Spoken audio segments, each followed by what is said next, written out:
నమస్తే, welcome to Sakshi exclusive. Hi friends, ఈరోజు మనం ప్రతి సామాన్యుడిని కలవరపెడుతున్న ఒక ముఖ్యమైన విషయం గురించి మాట్లాడుకుందాం. పొద్దున్నే లేవగానే వంటింట్లో స్టవ్ వెలిగించందే మన రోజు అంటూ గడవదు. కానీ ఆ స్టవ్ వెలగడానికి కావాల్సిన గ్యాస్ ఎక్కడి నుండి వస్తుంది? మన దేశంలోనే తయారవుతుందా, లేక వేల కిలోమీటర్ల దూరంలో ఉన్న విదేశాల నుండి వస్తుందా? ప్రస్తుతం పెరిగిన గ్యాస్ ధరలకు విదేశీ యుద్ధాలకు సంబంధం ఏమిటి? ఇలాంటి చాలా ప్రశ్నలు ప్రతి సామాన్యుడిని ఇప్పటికిప్పుడు ఈ రోజుల్లో బాగా వేధిస్తున్నాయి. దీనికి సంబంధించి 5 కీలకమైన విషయాల ఆధారంగా ఈరోజు మనం గ్యాస్ కథాకమా మిషన్ను విశ్లేషిద్దాం. మొదటి విషయం, మన దేశం ఆయిల్ గ్యాస్ విషయంలో ఎంత స్వయం సమృద్ధిగా ఉంది అంటే మనం చాలా వరకు ఈ విషయంలో విదేశాల మీదే ఆధారపడుతున్నాం. గడిచిన 10 ఏళ్లలో మన దేశంలో గ్యాస్ వినియోగం విపరీతంగా పెరిగింది. కానీ అందుకు తగ్గట్టుగా మన దగ్గర ఉత్పత్తి పెరగలేదు. గణాంకాల ప్రకారం మన దేశానికి కావాల్సిన ఎల్పిజిలో దాదాపు 60% పైగా దిగుమతుల ద్వారానే వస్తుంది. అంటే మనం వాడుతున్న ప్రతి 2 సిలిండర్లలో ఒకటి విదేశాల నుండి షిప్పుల ద్వారా సముద్రం దాటి మన ఇంటికి చేరుతుందన్నమాట.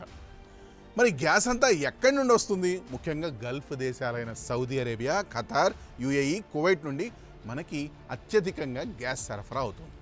ఇక రెండో విషయం, బయట దేశాల నుండి మన దేశానికి గ్యాస్ రావాలంటే హర్ముజ్ జలసంధి అనే సన్నని సముద్ర మార్గం గుండా తప్పనిసరిగా రావాలి. ప్రస్తుతం ఇరాన్ తదితర దేశాల మధ్య జరుగుతున్న యుద్ధాల వల్ల ఈ మార్గంలో సరఫరా నిలిచిపోతే మన వంటింట్లో మంటలు ఆగిపోయే ప్రమాదం ఉంది. అందుకే అంతర్జాతీయ మార్కెట్లో చిన్న అలజడి జరిగినా ఇక్కడ సిలిండర్ ధర 1000 రూపాయలు దాటేస్తుంది. మూడో విషయం ఏంటంటే, మన దగ్గర దేశీయ ఉత్పత్తి ఎందుకు పెరగడం లేదు అనే ప్రధానమైన ప్రశ్న వస్తుంది.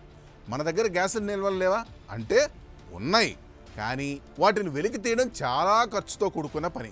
కృష్ణా, గోదావరి, కేజీ బేసిన్ లాంటి చోట్ల గ్యాస్ దొరుకుతున్నా అది మన అవసరాలకు సరిపోవడం లేదు.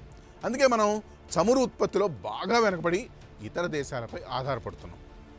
ఇక నాలుగో విషయం, మన దేశంలో గ్యాస్ వినియోగం ఏటా 5 నుండి 7% పెరుగుతుంటే ఉత్పత్తి మాత్రం 1 నుండి 2% మించి పెరగడం లేదు.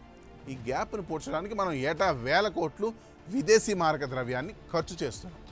ప్రభుత్వం ఇప్పుడు సిలిండర్ నుండి పైపుల ద్వారా గ్యాస్ వైపు ప్రజలను మళ్లించే ప్రయత్నం అయితే చేస్తోంది. నగరాల్లో ఇప్పటికే ఇది వేగంగా విస్తరిస్తుంది అనుకోండి. అయితే ఆఖరిగా 5వ విషయం ఒకటి ఉందండి. పైపుల ద్వారా గ్యాస్ సరఫరా చేయడం వల్ల రవాణా ఖర్చులు తగ్గుతాయి, కానీ దీనికి కావాల్సిన సహజ వాయువును కూడా మనం సగం కంటే ఎక్కువ దిగుమతి చేసుకుంటున్నాం. అంటే రూపం మారిన విదేశీ ఆధారిత మాత్రం అయితే మారలేదు. మరి దీనికి పరిష్కారం లేదా అంటే అది ఉంది. మనం క్రమంగా biogas, solar energy, electric cooking వైపు మారాల్సి ఉంటుంది. అప్పుడే మనం విదేశీ ధరల ఒడిదుడుకుల నుండి తప్పించుకోగలం. ఫ్రెండ్స్, చూసారుగా మన వంటింట్లో వండుతున్న గ్యాస్ వెనక ఎంత పెద్ద అంతర్జాతీయ రాజకీయం ఉందో. ఈ వీడియో నచ్చితే లైక్ చేయండి, షేర్ చేయండి, సబ్స్క్రైబ్ చేయండి. That's all for today. This is Harikrishna signing off for Sakshi digital.